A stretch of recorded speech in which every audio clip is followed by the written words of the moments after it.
Decades on from his death, Stevie Ray Vaughan is still being discovered by new generations. We pay tribute to this incredible bluesman, with a story from a writer he befriended and who reported his demise. It was on August 27 that the news broke. The first flash came over the Associated Press wire that Monday morning in 1990 at about 7 o'clock, copter crash in East Troy, Wisconsin. 5 fatalities, including a musician. Keen-eyed staffers at the Austin American-Statesman caught that item and began putting the pieces together as AP provided fresh details every half hour. The mysterious musician soon became a member of Eric Clapton's entourage, and then a guitarist. By 9:30 a.m., rumors spread that Stevie Ray Vaughan, Austin's favorite son, was on board the crashed aircraft. At 11:30 am, Clapton's manager confirmed the worst. Vaughan was indeed among the passengers in the 5-seater helicopter that slammed into a fog-shrouded hillside near southeastern Wisconsin's Alpine Valley Ski Resort. Stevie Ray had boarded the aircraft after a rousing all-star finale jam on Robert Johnson's Sweet Home Chicago along with Clapton, Robert Cray, Stevie's brother Jimmy Vaughan and Chicago blues legend Buddy Guy, all of whom ripped it up before an ecstatic crowd of 25,000 adoring fans. 4 Bell 260B Jet Ranger helicopters awaited the artists and their respective entourages following the show. The caravan of blues stars departed from Alpine Valley at 2-minute intervals. The first, second and fourth copters landed without incident at Chicago's Meigs Field.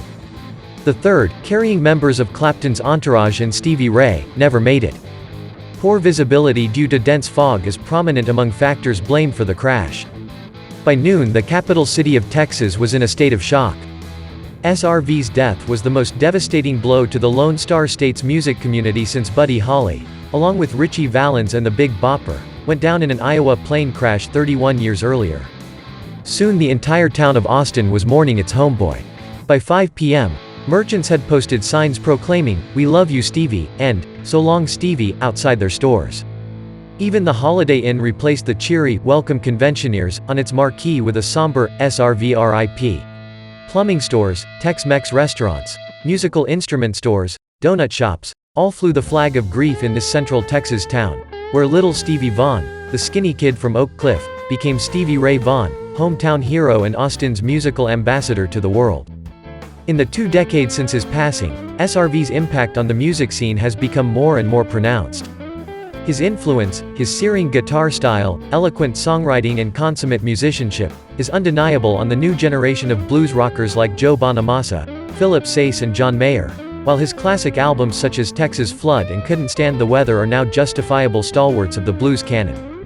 On that fateful day, though, fans began converging on Zilker Park, seated side by side in the darkness with candles, 3,000 points of light flickering in a sea of sorrow. His music united everyone, it seemed. Tattooed Chicano bikers, besuited lawyers and crystal-carrying New Agers mourned in silence together. Young guitar slingers in the crowd caressed their strats, Buddhists chanted and old friends wept openly as disc jockey Jody Denberg pumped a steady stream of SRV through a makeshift PA system in the park. The sound of Stevie Ray's stinging strat pierced the air and went directly to the hearts of the huddled masses, offering bittersweet solace to the bereaved. As mourners gathered at Zilker Park, others instinctively headed to the Club Antones, a focal point of the Austin blues scene throughout the mid-70s and a favorite hangout of the Vaughan brothers in their formative years. One fan fondly recalled the night in 1978 when Stevie Ray went toe-to-toe on stage at Antone's with Otis Rush, the great left-handed bluesman who wrote Double Trouble, the tune after which SRV named his band. Another described the night he saw Little Stevie play with Albert King back in 1975. A younger fan related, in still odd tones, his excitement at witnessing a 1987 jam when Stevie Ray and brother Jimmy were joined on stage by U2's The Edge and Bono. By 9 p.m. local TV stations began converging on Antone's, their cameras capturing the testimony of an obviously shaken Clifford Antoni, the club's well-known owner. "I met Stevie when I was 22 and he was 17, he sobbed to the cameras. He was little Stevie back then, just a kid. And he could play as good then as he does now. People are like that, it's just born in him, you know?" The following day, still reeling from the news, the city of Austin tried to carry on. By now every daily newspaper in the US had run some kind of front-page item about the tragic loss. And although the blues world was stunned, the people of Austin were positively crushed. How could this horrible thing happen? Why now, after Stevie Ray had cleaned up and got his life back together? Old friends and colleagues showed up at Antone's on Tuesday night to hug each other and help brush away the tears. Eddie Munoz, an old friend of Stevie's and guitarist in the early 80s band The Plimsouls, recalled SRV's uncanny ability to communicate directly through his instrument. Stevie was a rarity. There are very few people who have that much soul and that much power, who can command so much attention just by plugging in a guitar. But he didn't carry any big pretense about it. He used to say to me, "I don't know where it came from. It just happened. My brother Jimmy showed me some stuff, and then it was like the dam broke." He was just so shy and unassuming, until you put a guitar in his hands. He lived for playing that guitar. Everybody's jaw dropped whenever he played. There are those people who are just so blessed, one person out of millions who can touch the instrument and have it sing for him. Stevie Ray always had that. Stevie Ray's death hit this writer particularly hard. I had followed his meteoric rise to fame, having first been tipped off to his toe-curling, strat-slinging abilities back in 1982 by ZZ Top guitarist Billy Gibbons for a story I did on the lineage of Texas guitar. I finally got to interview Stevie Ray when he came to New York on October 4, 1984 for a gala Carnegie Hall gig. Our chat took place in the band bus parked outside the prestigious venue. I remember Stevie being soft-spoken, polite in a charming southern way, somewhat shy and somewhat high, his blurry, red eyes revealing his decadent lifestyle at the time. As we continued chatting, it seemed we had a lot in common. Along with our mutual love of the blues, I also played guitar, but wasn't foolish enough to go toe-to-toe with this cat. I too had an elder brother who was a huge influence on me musically and gave me my first guitar when he got a better one, just as Jimmy Vaughan had done with little Stevie when they were kids growing up in Oak Cliff. We talked about sibling rivalries and the little brother syndrome. I felt a strange bond with this skinny guy from Texas, and knew that we would meet again at some point down the road. My next one-to-one encounter with Stevie Ray didn't come for another few years, and it was under extraordinary circumstances. He had just got out of a treatment facility in Marietta, Georgia, where he'd spent a month trying to get clean and sober.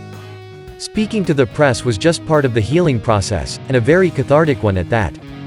This time I met him down in Orlando, Florida, where he was to kick off his comeback tour. And instead of the shy, red-eyed insecure kid that I had encountered on the band bus outside Carnegie Hall 3.5 years earlier, this Stevie Ray Vaughan was focused and purposeful. He spoke with conviction and gave direct eye contact. And he seemed to possess an inner strength that came from self-awareness. His words from that meeting still ring in my ears today. "There's just a lot more reasons to live now," he said. "I can honestly say that I'm really glad to be alive today. Because, left to my own devices, I would have slowly killed myself. There were a lot of things I was running from, and one of them was me. I've made a commitment now, not for the rest of my life, just for today. Now, each day's a new victory." During the course of our lengthy interview, Stevie Ray detailed the ravages of his pre-rehab lifestyle, the endless gigging and recording, the lack of sleep, the abundance of cocaine and alcohol fueling every waking hour. As he told me, for a long time we had a schedule that was just completely out of hand. And the only reason we put up with it was because, partly from the situation we were in and partly from doing too much coke, we thought we were superhuman. I mean, the whole deal is that when you walk on stage you're up there bigger than life. People idolize you. And if you let that go to your head you're in trouble. You have to keep those things in perspective, but that's hard to do when you're high on cocaine and drinking all the time. He took a deep sigh and continued, "During that period when we were touring and making a record, my trick was not to sleep at all. I would stay in the studio all night long, doing mixes of the live stuff and choosing tunes. I'd leave the studio about noon, go to the hotel to grab a shower, go to the sound check and play the gig. Then I'd come back to the studio, stay there all night doing mixes, come back to the hotel the next noon, grab a shower, go to the sound check and play the gig. Then I'd come back to the studio. And then the whole thing would start all over again. For 2 straight weeks I did that. We had spread ourselves way too thin. It was taking its toll, and the only way we could see to deal with that was, 'Oh, you're too tired? Well, here, snort some of this.' And between the coke and the alcohol, it had gotten to the point where I no longer had any idea what it would take to get drunk. I passed the stage where I could drink whatever I wanted to and be able to hold my liquor, so to speak. One day I could drink a quart, and then the next day all I'd have to do was drink 1 sip to get completely smashed." Stevie Ray doesn't remember exactly how much he drank the night he fell off the stage in London in 1986. 2, maybe 3 drinks. Maybe a quart. But it was painfully obvious at that point that something had gone dreadfully haywire with the reigning star of the rock and blues scene. John Hammond's promising protégé was drowning in a morass of self-destruction. I would wake up and guzzle something, just to get rid of the pain I was feeling: whiskey, beer, vodka, whatever was handy. It got to the point where if I'd try to say hi to somebody I would just fall apart, crying and everything. It was like solid doom.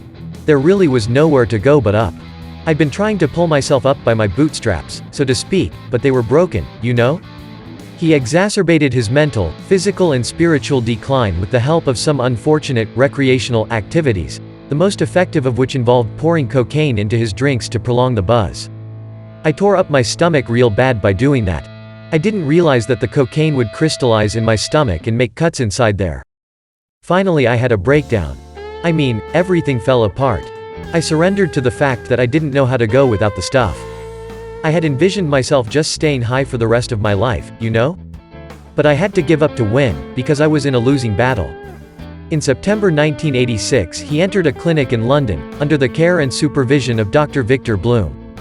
He filled me in on the disease of alcoholism and made me realize that this thing had been going on for a long time with me, long before I ever started playing professionally. Fact is, I had been drinking since 1960, when I was 6 years old. That's when I first started stealing Daddy's drinks. When my parents were gone, I'd find the bottle and make myself one. I thought it was cool, thought the kids down the street would think it was cool. That's where it began, and I had been depending on it ever since. Stevie Ray readily admitted that, just prior to his breakdown, the constant intake and build-up of drugs and alcohol in his system contributed to a decline in the quality of his playing and in his band's overall performance. Sure, it affected my playing. Of course, my thinking was, boy, don't that sound good? And there were some great notes that came out, but not necessarily always by my doing. It was kind of like I was getting carried through something. I just wasn't in control. Nobody was. We were all exhausted. You could hear it on the tapes of the stuff we had to pull from for the Live Alive album. Some of those European gigs were okay. Some of them sounded like they were the work of half-dead people. Part of the deal, he continued, was that this kind of behavior is so accepted in this industry. It's a classic line: golly, he sure is screwed up, but he sure can play good. And I found out that if I stayed loaded all the time, my ego got patted on the back and I didn't have to worry about things that I should have been thinking about. It was a lot more comfortable to run from responsibilities. There were a lot of things I was running from, and one of them was me. I was a 33-year-old with a 6-year-old kid inside of me, scared and wondering where love is. I was walking around trying to act cool, like I had no fear at all. But I was afraid that somebody would find out just how scared I was. Now I'm finally realizing that fear is the opposite of love. Shortly after that story was published, September 1988, I went to see the new and improved SRV at an outdoor concert at Pier 84 overlooking the Hudson River on the west side of Manhattan. The show was typically brilliant, the musicianship phenomenal, and included Stevie's regular speech during his tune Life Without You about committing to a life of sobriety. After the show, I got backstage to say hi to Stevie Ray. At some point he spied me in the sea of well-wishers and hangers-on, approached me, looked me dead in the eye, shook my hand and said, "Thanks for what you did." I next saw Stevie Ray in early 1990 at an intimate listening party at the Midtown Manhattan offices of Epic Records. He and his brother Jimmy were there to premiere their first ever collaboration, family style, to a select few press members. I remember Stevie wearing white boots, smiling a lot and dancing as the tune "Ba-Boom, Mama Said" came booming out of the speakers. He was clean and sober and grabbing the brass ring of life from his personal merry-go-round. No more bleary eyes and telltale stagger. He was sitting on top of the world, to quote Willie Dixon, enjoying the fruits of his labor right alongside his brother. These were the good times.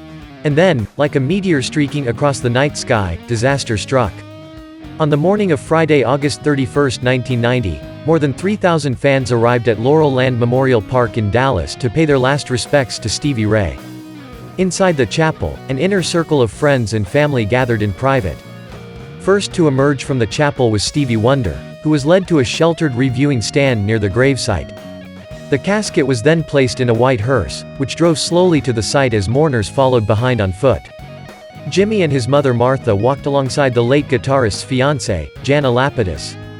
Strolling behind them, heads bowed, were SRV's drummer Chris Layton and bassist Tommy Shannon alongside the fabulous Thunderbirds harmonica ace and frontman Kim Wilson.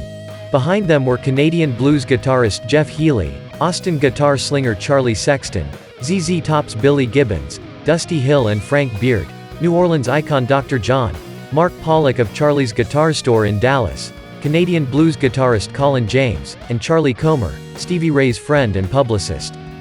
Blues guitar great Buddy Guy, overcome with grief, slipped out of the chapel and into a nearby car, unable to bring himself to the gravesite. The Reverend Barry Bailey of the First United Methodist Church of Fort Worth, Stevie Ray's AA sponsor, opened the funeral service with some personal thoughts, his rich voice booming through two huge stacks of speakers. "We're here to thank God for this man's life," he began. "He was a genius, a superstar, a musician's musician. He captured the hearts of thousands and thousands of people. I am thankful for the impact of this man's influence on thousands of people in getting his own life together in the name of God." Several mourners wept openly as Nile Rodgers eulogized Stevie Ray by recalling a tune from the Family Style session he had produced only a few weeks earlier. In the song Tick Tock, he sings the refrain, "Remember." And what Stevie was trying to tell all of us was, remember my music. Remember how important music is to all of us. And just remember that it's a gift. Stevie was truly touched by the hand of God. He had a powerful gift. And through his music, he can make us all remember things that are very, very important, like love and family. And believe me, Stevie, I'll always remember. And with those solemn words, the soulful sound of Stevie's soothing vocals on Tick Tock poured out of the speakers, touching hearts and raising goosebumps. It was a preview of the Vaughan Brothers' Family Style album, which would not be released until September 25 that year. The crowd, surprised by this sample of what was yet to come, applauded and cheered. Bonnie Raitt, Jackson Browne and Stevie Wonder then led the crowd in a few choruses of Amazing Grace, Bonnie carrying the melody as the other two harmonized. And when Raitt said, "Take it, Stevie," the magnificent Wonder voice came forth, swooping and swirling around the notes with spine-tingling, emotionally charged power, causing many in the crowd to lose control. 20 years later, in 2010, Stevie Ray Vaughan was still being rediscovered by a new generation that appreciated the directness, rawness and sheer honesty of his stinging Strat work. Meanwhile, Sony released a newly remastered 2 CD edition of SRV's 1984 platinum-selling album Couldn't Stand the Weather, to commemorate the anniversary year, which included outtakes and a previously unreleased live concert recording from 1984. You see, that old blues adage is true, what goes around comes around. Stevie Ray Vaughan was back. And his toe-curling licks sounded as fresh as ever.